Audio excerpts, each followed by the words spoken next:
Hey, my name is Yusuke. I play guitar in the band Nightlights, and I'm excited to show you my gear. Start off, I play a 73 vintage. This is original. All the parts are original. 73 Telecaster custom. I got this in Boston. I played around with it at Guitar Center for weeks, and then finally made the big decision to pick my life's companion, as you say. Recently set up by my friend Zach Belcher. It's playing great. I use the brand Ernie Ball 10 gauge coated usually.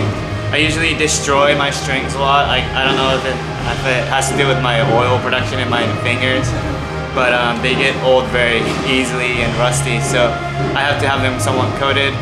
And for me, one of the essentials on tour is these guys, some string cleaners.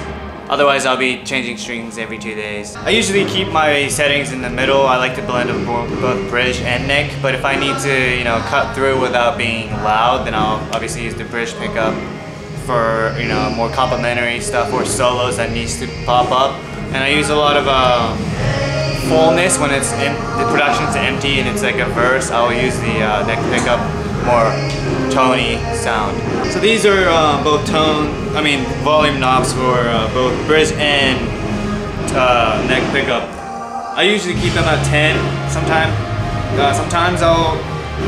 depends on the moment, I'll adjust, but most of the time I keep them at 10, both of them.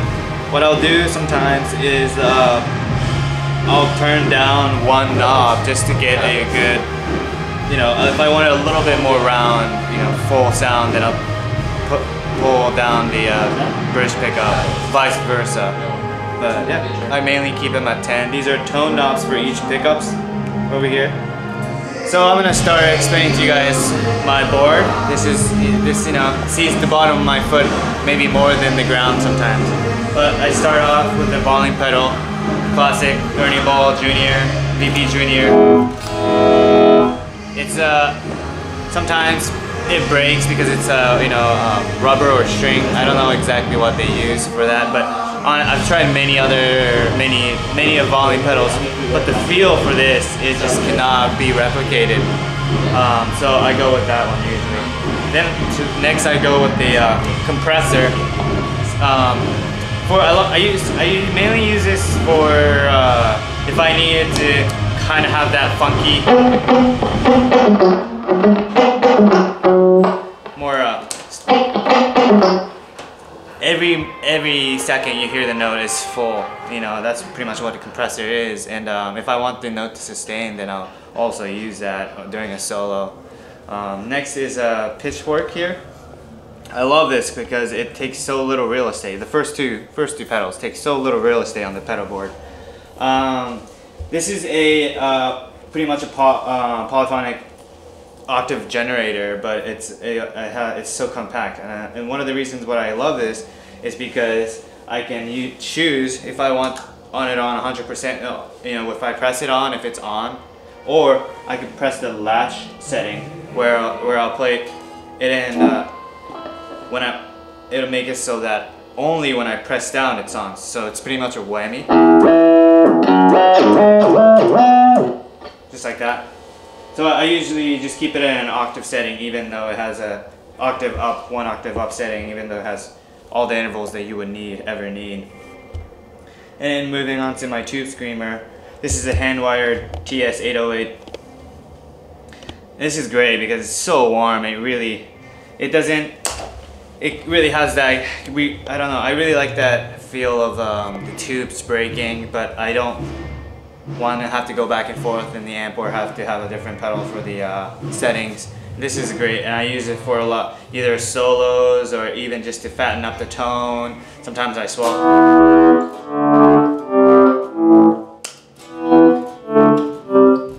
Kind of puts a little hair on it and a little bit more grit to it. Moving on is a Muffaletta by JHS. This pedal is pretty much all the fuzz pedals that ever created in one, so it emulates all the fuzz pedals that's been, and I use this mainly for solos. It has a built-in sustain compressor on it, and so for example, for one of the songs Justin Bieber cover that we're doing on this story. I go, it's a little loud.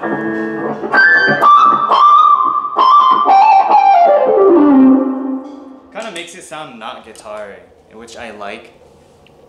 That I like making the guitar sound really good, but I also like creating sounds that doesn't sound a lot like guitar, like a synthesizer guitar.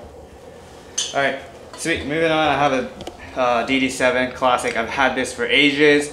No problem with it. I love Boss for that because, you know, I don't have to do anything. I don't have to replace it. You buy one Boss pedal, you'll have it for the rest of your life, and probably your kids and your grandsons or daughters. So I have this set up connected to, it's a good place to say, connected to my Time Traveler, which is a machine that sends BPM to all the pedals that I want it to, but I currently just have it sent to the delay at a dotted 8th setting for a song, things we used to know, for pre-chorus.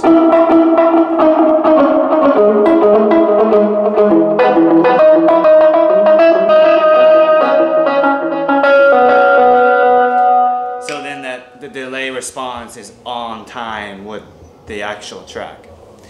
Alright, moving on, another delay pedal. This is a El Capistan Strymon pedal. Excuse the fact that it's, please excuse the fact that it's dirty. But this is a tape delay emulator, and I love this because it is so warm compared to the digital. Digital makes it sound, the delay sound really cut through. This one makes it blend really nice.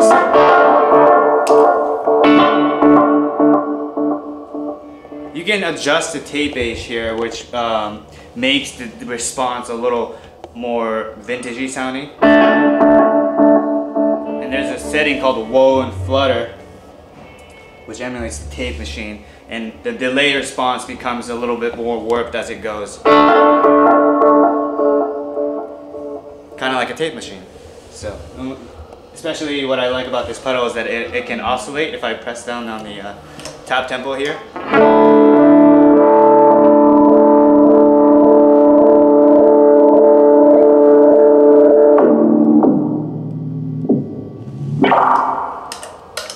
I use that effect, you know, for some dramatic parts or the endings. Anyways, and now moving on to another Strymon pedal. Like I said, I'm a big fan of Strymon pedals. They're amazing. You get what you pay for. Yeah, they're really reliable. I have two settings for this tour. I have one that is chorus, a lot of kind of 1975 E sound. Turn on the reverb. Turn off the reverb.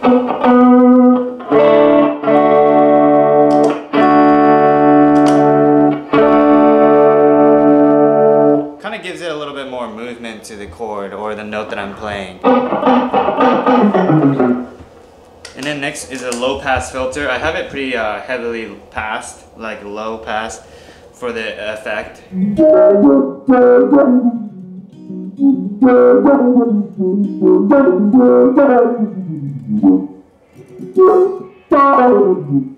Yeah, typical low pass, but I have it.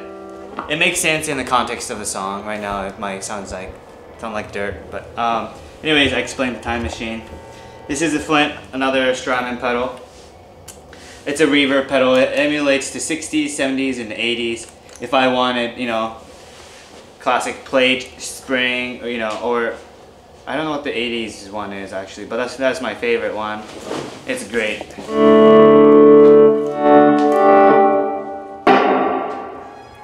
You can adjust the decay for its. You can adjust the decay so it honestly becomes infinite.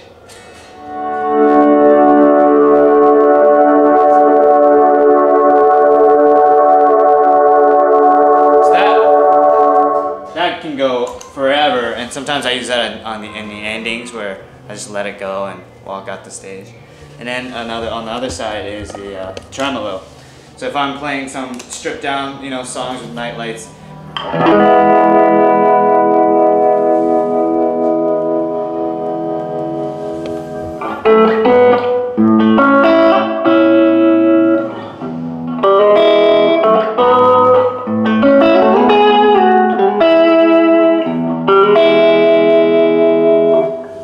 gives it gives it a little movement, you know? The classic tremolo sound, because you know a lot of the amps came with reverbs and tremolo sounds. So this is that's what it kind of emulates. So what I'm doing is I will set my amp, moving on, to a certain tone where it's like a little bit on the breakage, and then I'll adjust everything on my board so I don't have to, you know, worry about that. But I'm using the Voodoo power supply as well, the Strymon High, to supply to, you know, pump power into my pedals, and most importantly this Altoids right here, where I keep my picks. Crucial. You need that. You need those to play. I mean, sometimes I play with my fingers, but I mainly use gravity picks. These are super heavy. Honestly, indestructible. For me, I like that grit. You know, like it's like that. Yeah, I want to be able to hear that sound and really cut through. Like I said, I don't like playing loud a lot. I want to make it so that it either blends or shines without having it to be too loud. And so for me, this really gritness of this pick just does it for me. And it's like $8 a pick, and honestly I kind of deal with it because this is what it takes, you know. And moving on, I wanted to show you my amp, and don't be surprised and scared of how giant this amp is. It's a 1 foot by 8 inch cab. And this little it's called the MV50. It's a very brand new technology. It's called new tube. People don't realize, if you see a lot of like cabs, amps in behind their stage that are huge, they're fake. Only one of them is running, right? I'm sorry to break it to you, but that's the truth. And for me, all I need is this amp for 2 reasons. Is because we're gonna mic it anyways.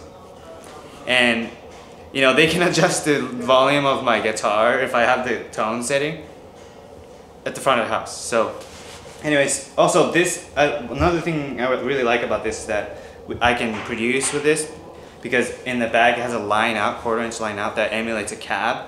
So I've tried a lot of cab emulators, and you know, the new, I don't want to create any drama here, but a lot of the new technologies, you know, that creates tone or emulates tone of an amp or cab. I just haven't been a big fan of those until this came out, and it's called New Tube. It's 50 watts, still analog. It has a chamber tube, I think, or no, it's a vacuum tube technology. It's made by a bunch of Japanese engineers. Maybe I'm biased, but this is great. I use it, and I kind of keep it behind the stage so it doesn't feed back into any of the mics. I also run a line out to blend the tone.